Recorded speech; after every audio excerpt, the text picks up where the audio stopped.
Salut à tous les gourmands et bienvenue sur Plaisir et Diète dans la même assiette. Aujourd'hui on se retrouve avec Maxime pour une dégustation et vous expliquer la recette des cookie balls. Ces cookie balls, ils sont cuits, ils sont juste ici entre nous. On attend qu'ils refroidissent. Ouais. Et ces cookies sont vegan. Donc ils sont tous en forme de rond, en forme de boule, ce qui donne un aspect assez sympa si vous les cuisez, comme je l'ai expliqué, plus longtemps, ça les rend un peu moelleux, et si vous voulez quelque chose de plus crunchy, allez-y avec plus de température et moins de temps de cuisson. Donc ce qui est pratique, c'est que c'est pas comme des cookies normaux, c'est des balls, et donc oui, comme Julien l'a dit, le milieu va être bien moelleux. Maintenant, c'est des cookies, donc faites quand même attention quand vous en mangez, ne mangez pas toute la plaque à vous tout seul, sauf si vous avez pas mal de calories. Ouais. Donc ici, l'avantage, c'est comme Julien l'a dit, c'est que ce soit vegan et sans gluten. Donc beaucoup d'entre vous pouvez en manger parce qu'il ne faut pas seulement être vegan ou sans gluten pour manger sans gluten ou vegan, mais au moins ceux qui sont sans gluten et vegan peuvent aussi en manger. Et en plus de ça, il y a des bons lipides, surtout en fonction des farines que vous utilisez. Soit la farine ici d'avoine, donc là il n'y a pas trop de lipides, mais sinon vous pouvez prendre la farine de cacahuète de chez Bulk, ou alors de la farine de coco, ça fonctionne aussi, c'est peut-être un peu plus compliqué à mettre en place, à mélanger, etc. Et puis il y a aussi toute autre source de lipides dedans, et ça vous le voyez dans la suite de la vidéo quand on vous présente les ingrédients. En ce qui concerne les macros et les calories, normalement la recette c'est pour faire 10 cookie balls. Maintenant, ici on a fait 12, bah, vous pouvez faire autant que vous voulez en fait en fonction de la taille de vos cookie balls. Ici c'est toujours plus cool d'en manger plus, mais bon, pour 10 balls, si vous en mangez une, c'est 116 calories. C'est des grosses balls, comme vous le voyez là, on en a fait 12 et non 10. Et elles sont déjà d'une bonne taille, donc si vous en mangez 3-4, moi c'est ce que je faisais en général au goûter, c'était déjà très satisfaisant et ça me remplissait bien. Donc on a 16 grammes de glucides, 4 grammes de lipides et 3 grammes de protéines. Ça c'est pour la version avec la farine d'avoine. Maintenant si vous mettez la farine de cacahuète, ça sera d'office plus de lipides.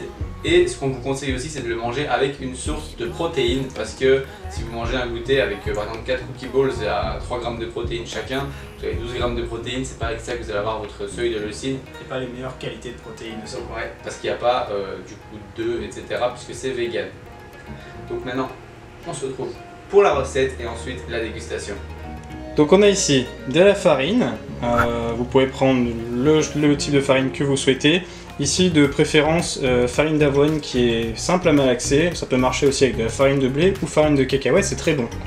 On a du sel, de la levure chimique, une banane, on n'en prendra qu'une partie, de la cannelle, de l'huile de coco fondue, du miel, de la compote de pommes, et ensuite on prendra simplement une cuillère de beurre de cacahuète de Bulk Powders et du chocolat noir. C'est parti, on y va. On met les ingrédients secs. Donc ici c'est de la farine de Bulk Powders, donc d'avoine, sans gluten, qui facilite donc la digestion, beaucoup plus sympa pour nous. Si ça vous intéresse, pour les produits bulk qui sont dans cette recette, vous avez moins 20% avec le code JulienBVR qui sera dans la description de la vidéo, juste en bas. Ensuite, en autre ingrédient sec, on va rajouter un peu de levure. Demi-sachet, ça fera l'affaire. On va rajouter une pincée de sel. Hop. Après la pincée de sel, dernier ingrédient sec, on va rajouter 2 grammes de cannelle. À partir de ça, on va mélanger. Ici, on va utiliser une fourchette pour mélanger dans cette recette. Surtout parce qu'en fait, ce qui se passe, c'est que sur la pâte à cookies, elle va être relativement dure à malaxer. Donc, on va choisir quelque chose de plus solide pour venir faire le mélange.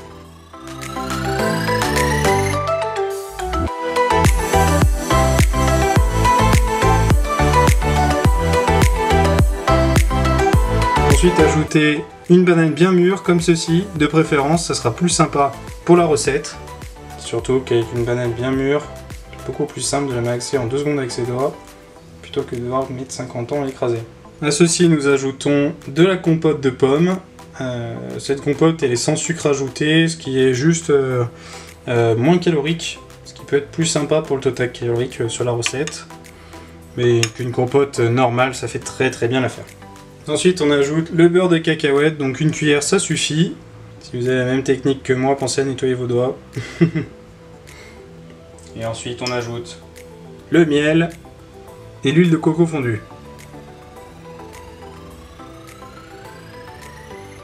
L'huile de coco qui est aussi de chez Bulk Powders, extraite à froid.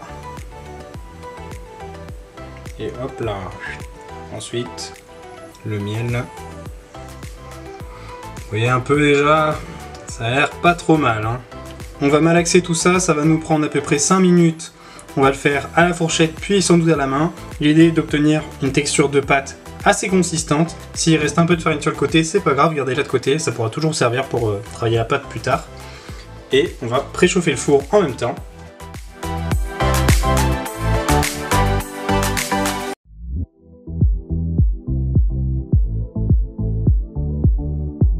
Vous voyez ici, si jamais votre texture elle vous permet pas d'obtenir cette pâte là, ça typiquement on va venir la malaxer. Ce morceau, on aura un bon cookie ball. Par contre, s'il y a un peu de reste de farine, etc., c'est qu'il manque un peu de liquide dans votre préparation. Donc n'hésitez pas à rajouter de l'eau dans le bol directement, très légèrement, petit à petit, jusqu'à obtenir la texture souhaitée.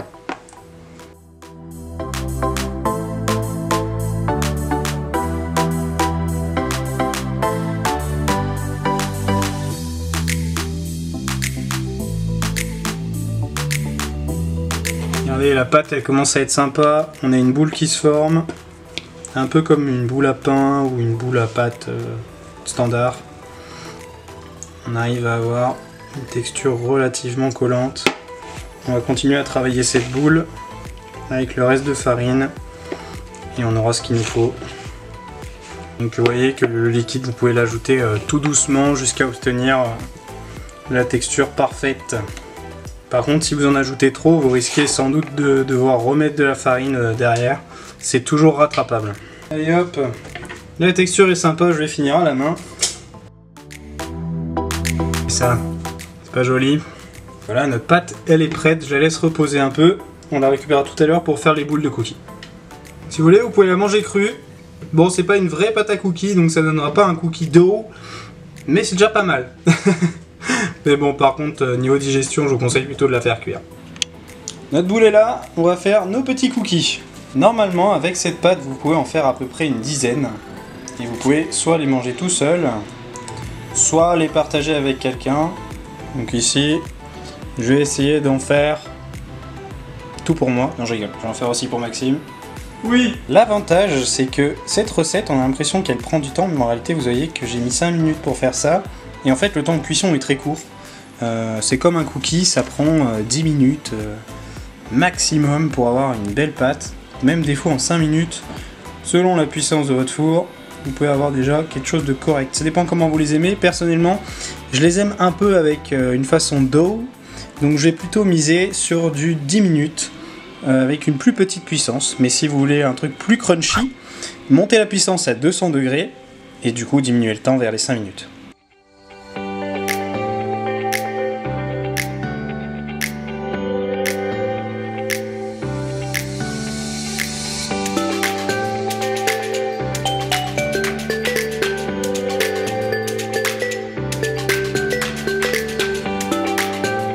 Bon, finalement j'ai fait 12 cookie balls qui sont de très bonne taille. Je sais pas si vous vous rendez compte, mais ils sont jolis et ça va être très sympa.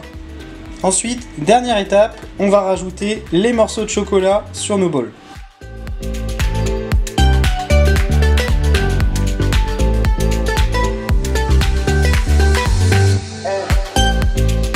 Et on termine en plaçant nos cookie balls au four pour, dans notre cas, 180 degrés, 10 minutes dans le four qui a été préchauffé.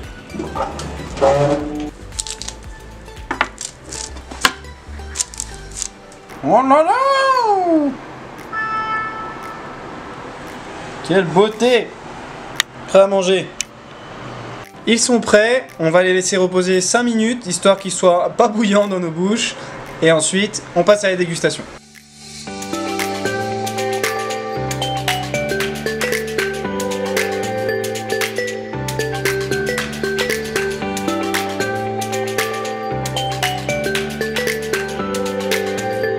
Voilà, ici moi j'ai donc 5 cookie balls au lieu de 4 normalement de la recette de base avec du fromage blanc 0%.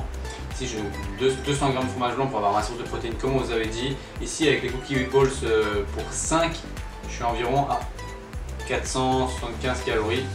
Ça va encore franchement pour un truc qui cale vraiment. Quand vous en mangez une, vous êtes déjà calé, c'est comme si vous aviez mangé un cookie. Donc là c'est comme si je mange 5 cookies. Ouais, ça cale énormément. Et toi? Moi j'en ai 7. Alors j'ai fait sur 2 bols, je vais les séparer sur les deux. J'ai mis ici du lait avec de la whey naturelle de chez Bulk Powders en cookie ou cookie. J'ai mangé avec le lait. Donc ici on a un bol en fait façon céréales, j'ai les cookie balls dedans avec du lait et de la protéine. Et ensuite à côté j'ai un bol ici où j'ai du petit suisse, de la banane et du beurre de cacahuète. Ce qui va me faire un repas avec un peu plus de lipides, surtout le petit suisse qui du coup est partagé entre protéines et lipides. Donc du coup ça c'est notre post-workout, c'est ce qu'on mange après l'entraînement et juste à côté moi je vais manger du raisin blanc. Ça fait un bon combo avec, je pense, le beurre de cacahuète. Ouais. Donc on va goûter ça. C'est parti.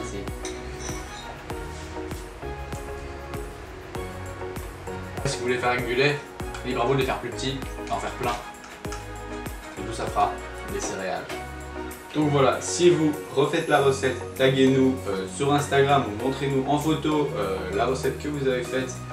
Bien, laissez-nous un commentaire, enfin, tout ce que vous voulez, mais nous ça nous fera plaisir de voir que vous refaites cette recette.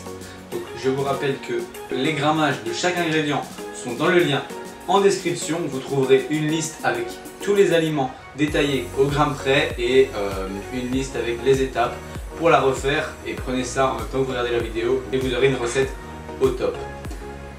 Donc, on espère que cette vidéo vous aura plu. Si c'est le cas, vous pouvez toujours cliquer sur j'aime et même vous abonner. À la prochaine pour une autre recette ou une autre vidéo. T'as fait quoi? Ça? Ah, j'ai cru que t'avais fait ça.